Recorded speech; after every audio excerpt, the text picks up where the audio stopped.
more people are visiting the valley. More and more are moving to town. So how does southern Nevada stay economically and environmentally viable? Nevada was born during battle. One of two states added to the Union during the Civil War. Since 1864, from the Silver Strikes to the Hoover Dam to gaming, there has been one constant: the winds of change. A lot of southern Nevadans, if they just remember back to their childhood, will remember more birds singing in the spring. The Southern Nevada soundtrack now has less of this and more of this.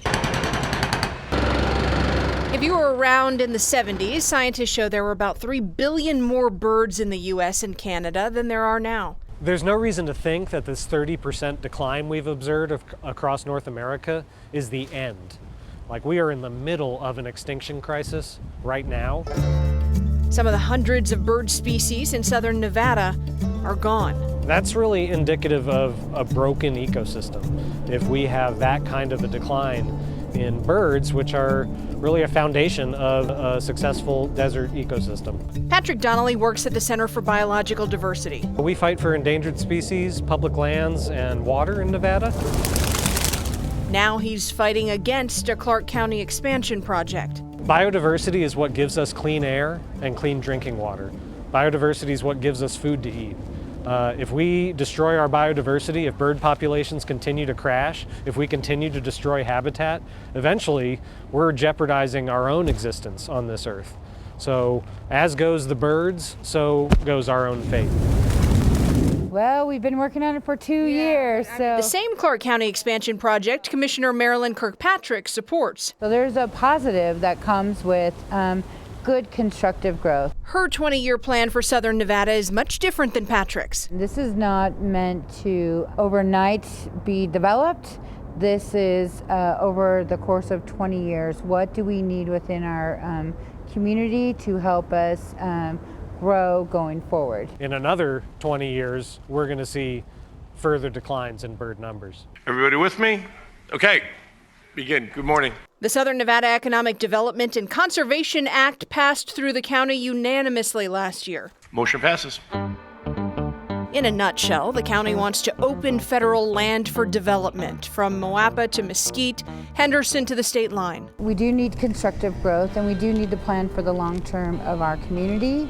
And there's opportunity. People are moving here anyways. If you put some more land out there, it kind of helps with the competition of what makes it affordable for everybody for the long term. They have to go to Congress for approval. We remember during the recession when nobody was working, right? Because there was no growth and we were trying to keep people in their homes. Construction versus conservation. Kirkpatrick argues the two aren't mutually exclusive. There is a pretty significant amount of conservation wilderness pieces in there. Will we make everybody 100% happy? Absolutely not. Not on the growth side, not on the conservation side. But do we value the conservation efforts? Absolutely. This is what Hidden Valley looks like now. If the bill passes, the birds, the tortoise, the cacti that live in the open desert areas like this could get pushed out by new neighbors. This is home to the whole suite of desert wildlife, from little cottontail bunnies to golden eagles who swoop down and eat the buddies. You know, Clark County wants to turn it into subdivisions and shopping malls and parking lots. What we've heard from many around the country is we don't have any large swaths of land where someone could come in and have 200 acres to do a master plan. And so this would allow us to have a little more flexibility for the long term. Which would allow Las Vegas to further expand and further destroy habitat surrounding our city, which is going to accelerate the extinction crisis. So what's next? One of Nevada's congressional delegates will have to introduce the bill. Commissioner Kirkpatrick hopes that happens in the next few months. It could take years, though, to pass through Congress.